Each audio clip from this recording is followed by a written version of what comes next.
This is the customary press conference that we hold with all the secretaries. You've heard the entire budget being presented in the Parliament. So as opening remarks, I'll just highlight some of the points which we want to draw your attention to. But subsequently, of course, we'll answer all your questions. All the secretaries are here with me.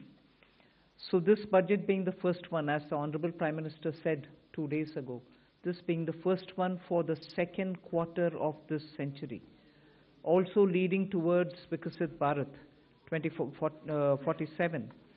We are laying the path and giving a push to the economy to maintain the growth momentum.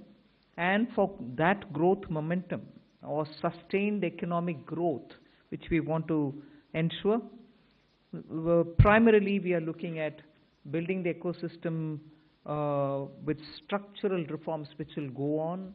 Reforms have been carried out. We are continuing to do the reform activities, so it will continue with an aim to make sure that we create enough environment for improving productivity and making sure employment is generated.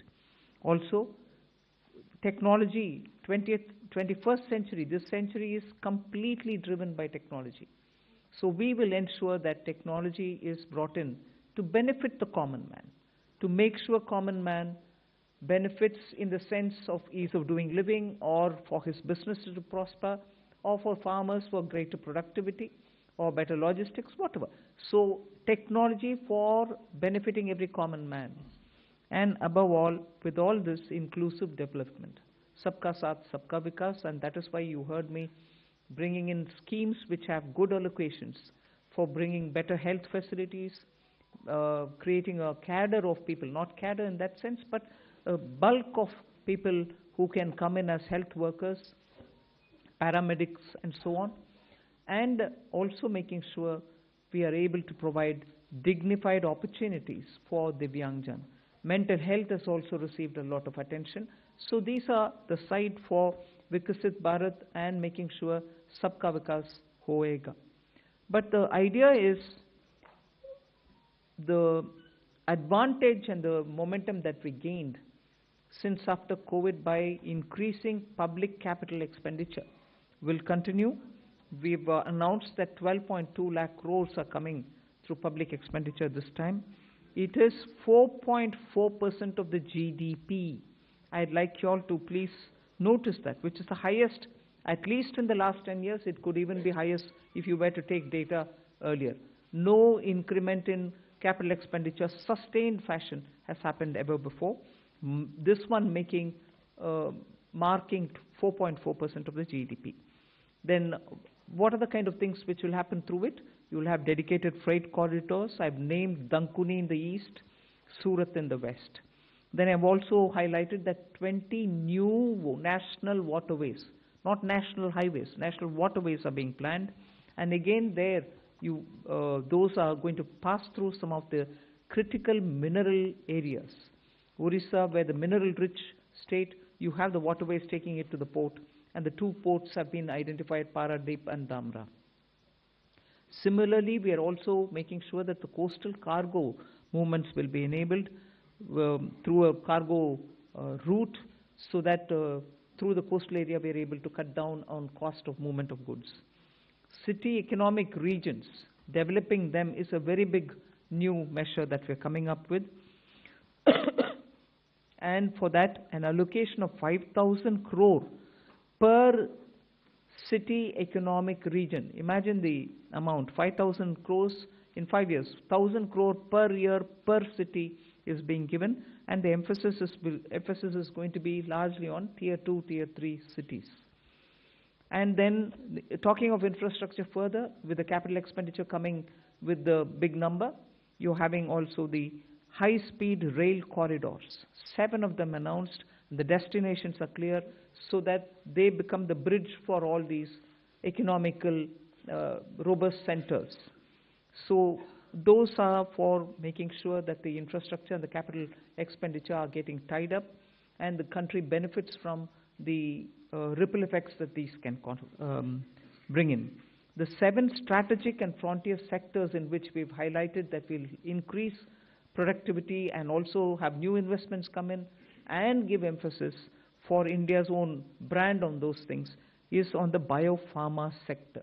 I think that's going to be a big change in the way in which we are looking at giving capacity for those who are able to research, who are able to undertake research and development. So 10,000 crore initiative again over five years for domestic biologics and biosimilar production. This is a clear message and backed with enough substance that India's lead in the pharmaceutical sector should be kept intact, but at the same time bring in newer ways of helping the pharma sector, and also because it has an impact on human health. Semiconductor mission had 2 major announcements that will improve the India stack and also the IP related matters. Electronic components manufacturing scheme for 40,000 crores is a major encouragement for electronics to become self-sufficient. We have also announced establishing rare earth corridors so that India can face and be able to meet its own requirements with its materials. So once we identify and are able to explore these minerals and process them, make them available for us, our dependency on external sources for bringing in the rare earths will be lesser, and we've identified the states where we want to establish this rare earth corridors. They are going to be in Orissa, Kerala, Andhra Pradesh and Tamil Nadu. So these are very important developments, and they are going to have multiple decadal impact on the Indian economy. Our dependence on magnets and rare earths will be brought down. 3 dedicated chemical parks, again for reducing our import dependence. High-tech tool rooms for research, that will be set up in 2 locations. Very important thing is about the construction equipment being imported. That could be for building tunnels or metros or high energy and also heavy duty equipments which we are relying on imports.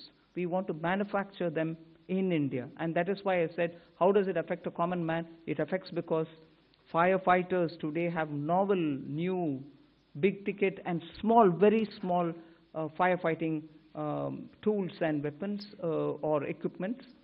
We don't have them in this country. That's why if there is a fire accident in some very congested area, our equipments are not able to reach those points, whereas there are equipments which today are produced abroad, which can navigate those small corridors and go save people's lives.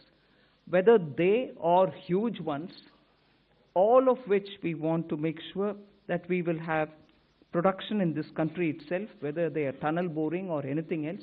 From small to big, we want to bring in those very impactful infrastructure into India. So we'll support domestic manufacturing. Then container manufacturing is another which we'll support. I think I've gone in detail talking about the textile support in various forms. One very important announcement was made, Mahatma Gandhi Gram Swaraj initiative, which will make sure khadi, handloom, handicrafts will all be brought in, and one district, one product will all be brought in this initiative, and we'll be able to support rural artisans, rural workers, and handloom weavers in those areas. Legacy industrial corridors have got saturated. Manufacturing happening there is now very constricted because they are not able to bring in newer robotics and others. So we want to upgrade these legacy industrial clusters so that they become cost competitive and efficiency comes into these places. Even more important is the champion MSMEs, small and medium industries, entrepreneurs, MSMEs, who are going to be given all the supports, and 3-pronged approach is being taken up there. We are giving equity support, we are giving also liquidity support, above all professional support for them, so that MSMEs, the equity support is supported by a 10,000 crore SME fund, growth fund. Above all, we are also topping up the Self-Reliant India Fund with 2,000 crores. So MSMEs should not feel any dearth of resources for equity.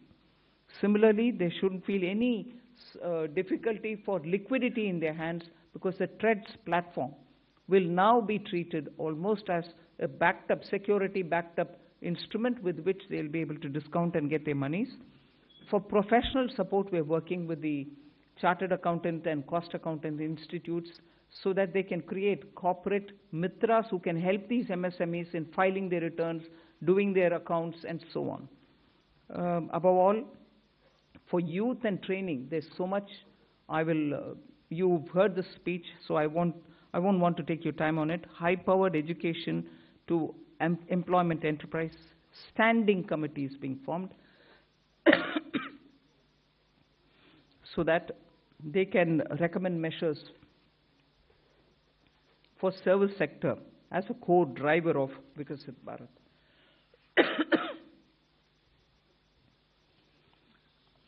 Part B concentrated a lot on tax and related concessions that are being offered. More importantly is the process simplification which has been announced. So elaborate measures have been taken.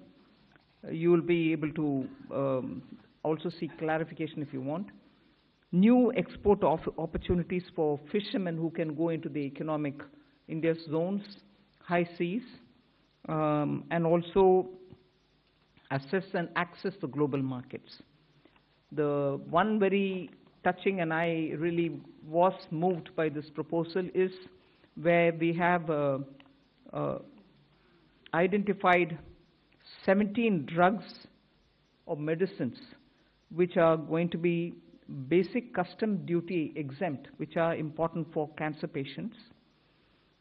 Similarly, 7 more rare diseases are added to the import exemption list of the import duties.